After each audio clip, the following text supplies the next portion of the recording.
Okay, today we're going to be talking about section 5-1, graphing systems of equations. Please make sure to take out your textbook and open to page 253 and follow along. You'll also need graph paper for today's lesson, so please make sure to prepare that. And you do need graph paper. If you need it, you may need to download it from your teacher's school loop locker. So our first objective today, our main idea, is to determine whether a system of equations has no, one, or infinitely many solutions.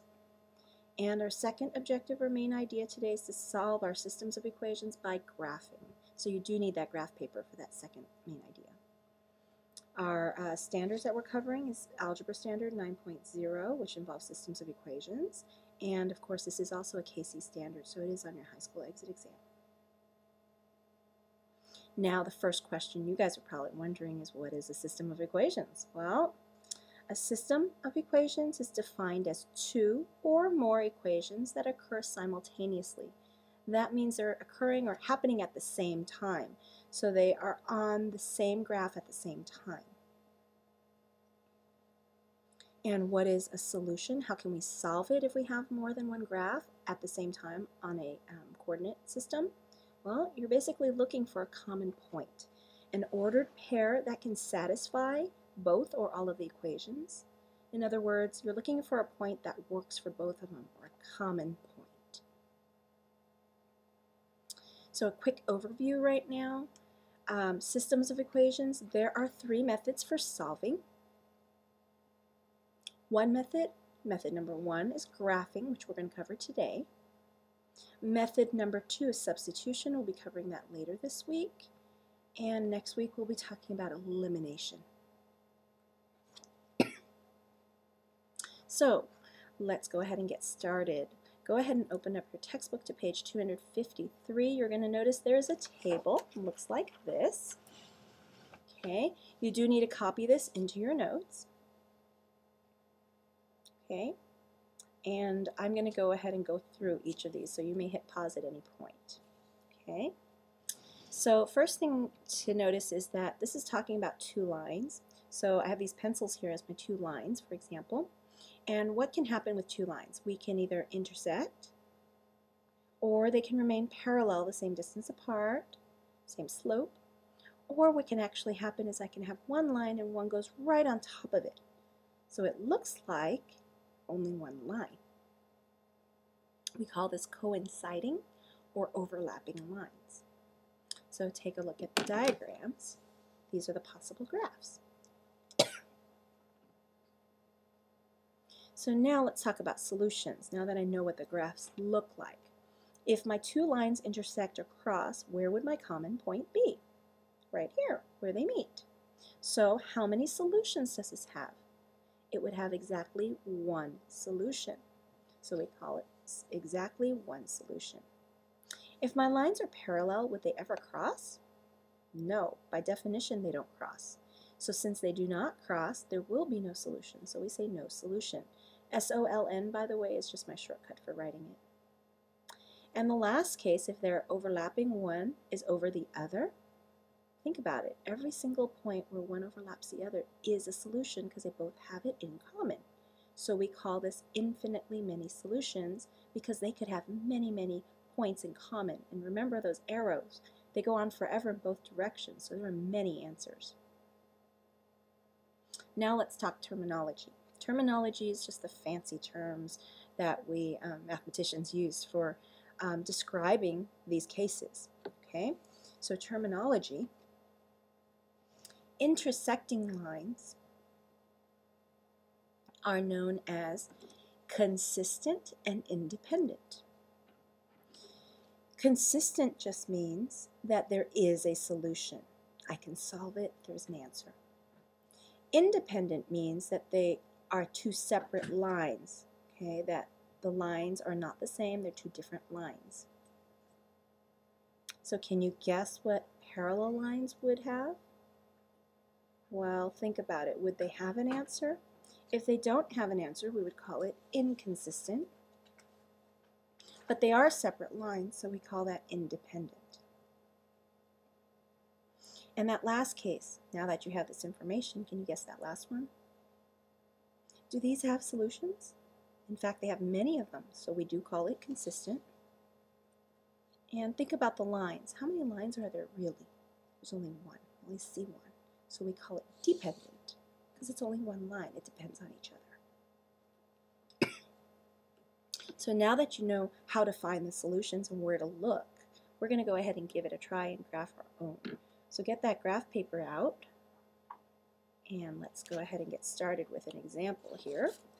Okay, so example number 1, we're going to go ahead and graph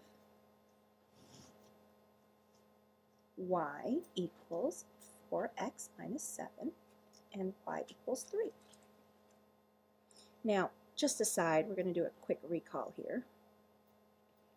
Now, we will be doing all of our graphs in slope-intercept form. Slope-intercept form. So be sure to remember what that looks like from last chapter. Y equals mx plus b. Remember, m was your slope, and 0, comma b is your y-intercept. Okay, so just kind of remember that to the side.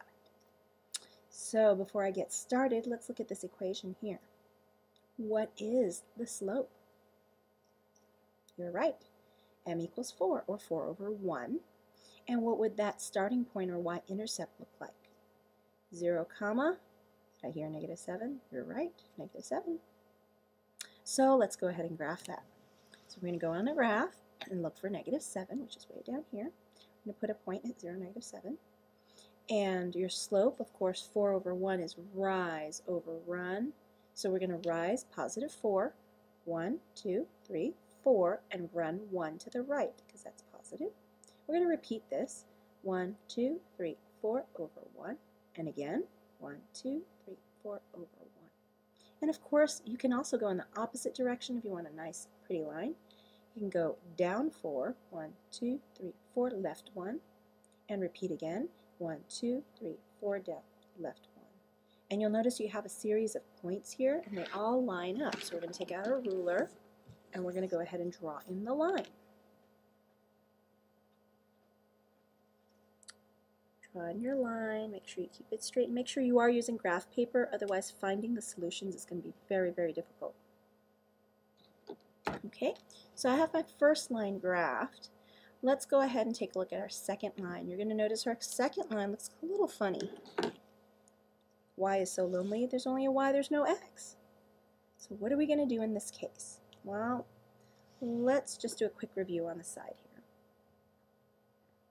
Remember from last chapter that a y equals equations, y equals a number, means that this is going to go through the y-axis at whatever number they give you. So if your y-axis goes this way vertically, how would you draw a line that goes through it? Exactly, you're going to cut right through it this way, which would be a horizontal line, a 0 slope. So y equals a number is a horizontal line. Okay, it's a horizontal line. And since we're on it, we might as well review the partner to this, which is our x equals a number. If it's x equals a number, it will go through, guess what? Your x-axis at the number. So if my x-axis goes horizontal already, how would I cut through my x-axis? Of course, we're going to go vertical. So this is our no slope or our undefined slope. And this is in fact a vertical line. Okay, so these are two special cases. Make sure you remember those. It'll make life a lot easier. Okay, so let's go ahead and graph. Y equals 3. Which one? Goes through the y. So I'm going to go to my y-axis, count 3, and then I'm going to cut right through it. And there we go. So where do these two graphs have a common point? Does anyone see it? Where do they have a point in common? You're right, it's right here. So what is that point? Let's take a look. It looks like 2.5, comma, 3. This is another reason we want to have graph paper. You couldn't have found 2.5 if you didn't have graph paper. So make sure you do this on graph paper. Okay, so now that I've done one, it's your turn. So we're going to have you go ahead and give this a try. Okay, so I have two examples here for you to try. Get that graph paper ready. Okay, and we're going to have you try these. Okay, example number 2. 2x minus y equals -3 and 8x minus 4y equals -12. And example number 3, x minus 2y equals 4 and x minus 2y equals -2. Okay, go ahead and hit pause and give those a try right now.